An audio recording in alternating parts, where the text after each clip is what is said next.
രണ്ടുപേരും working woman ആണ്, working men and woman. അപ്പോൾ ഇവർ ചെയ്യണ കാര്യം വെച്ചാൽ രണ്ടുപേർക്ക് ശമ്പളം കിട്ടും. ആൻഡ് അവർ മാനേജ് ചെയ്യണമെന്ന് വെച്ചാൽ ഒരു അക്കൗണ്ട് അവരുടെ അടുത്ത് തന്നെ ഉണ്ട്. പിന്നെ they have A joint account. അപ്പോൾ അവർ ഒരു പൈസ ഒരു ജോയിൻ്റ് അക്കൗണ്ടിലിടും. ആ ജോയിൻ്റ് അക്കൗണ്ടിൽ തന്നെ വീടിൻ്റെ മൊത്തം ചിലവും വീടിൻ്റെ കാര്യത്തിന് ഇൻവെസ്റ്റ്മെൻറ്റ് ചെയ്യണത് അവരുടെ അക്കൗണ്ട് അവർ മാനേജ് ചെയ്യും. അതിൽ നോ ക്വസ്റ്റ്യൻസ് ഈച്ച് അതർ. അതൊരു നല്ല ഐഡിയ കേട്ടാ. നിങ്ങൾ എങ്ങനെയാണ് മാനേജ്? ന്യൂജനിൽ ഈ പ്രോബ്ലം ഞാൻ കണ്ടിട്ടുണ്ട്. ന്യൂജനിൽ ബോത്ത് ആർ വർക്കിംഗ്. അപ്പം നിനക്ക് സ്പെൻഡ് ചെയ്തോടെ എനിക്ക് സ്പെൻഡ് ചെയ്യേണ്ട അങ്ങനെ ഒരു ക്വസ്റ്റ്യൻ വന്ന് ഞാൻ കണ്ടിട്ടുണ്ട്. ഇറ്റ്സ് എ ഗുഡ് ഐഡിയ അല്ലേ? വളരെ സ്നേഹത്തോടെ പോകണമെന്നുണ്ടെങ്കിൽ it's very good, no issues. പക്ഷേ എവിടെയാണ് ആ കോൺഫ്ലിക്റ്റ് വരുമ്പോഴാണ് ഈ സാധനങ്ങളെല്ലാവരും പെട്ടുപോകണത്. ഇപ്പം ഈവൻ ശരിക്കും ഇത് ഡിസ്കസ് ചെയ്യേണ്ട കാര്യമാണ്. ഇപ്പോൾ നിങ്ങളുടെ കേസിൽ നിങ്ങൾ മെച്യൂർഡായി എന്നുള്ള ഒരു സിറ്റുവേഷൻ. കാരണം ഇനീഷ്യൽ ടൈമിൽ അങ്ങനത്തെ ഒരു തോട്ട് ഉണ്ടായിരുന്നു. ഇപ്പോൾ U reached A mature stage അല്ലേ? ഒന്ന് പറയാം, അത് വീട്ടിൽ വന്നിട്ട് പറയാം.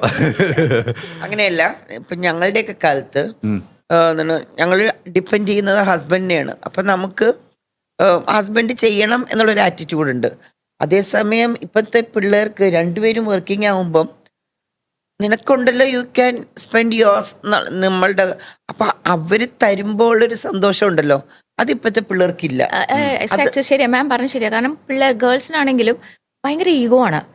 ഭർത്താവിൻ്റെ അടുത്ത് നിന്ന് മേടിച്ച് എനിക്ക് പൈസ ഉണ്ടല്ലോ, ഞാൻ why should I get from him എന്നുള്ള. ഇറ്റ്സ് ഒരു ഗിവ് ആൻഡ് ടേക്ക് ആണ് റിലേഷൻഷിപ്പിൽ.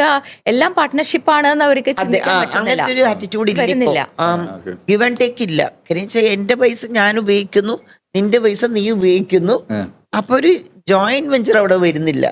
കുറച്ച് ഒരു ഡിസ്പ്യൂട്ട് അതിനകത്ത് വരുന്നുണ്ടെന്നാണ് എനിക്ക് ഫീൽ ചെയ്യുന്നത്.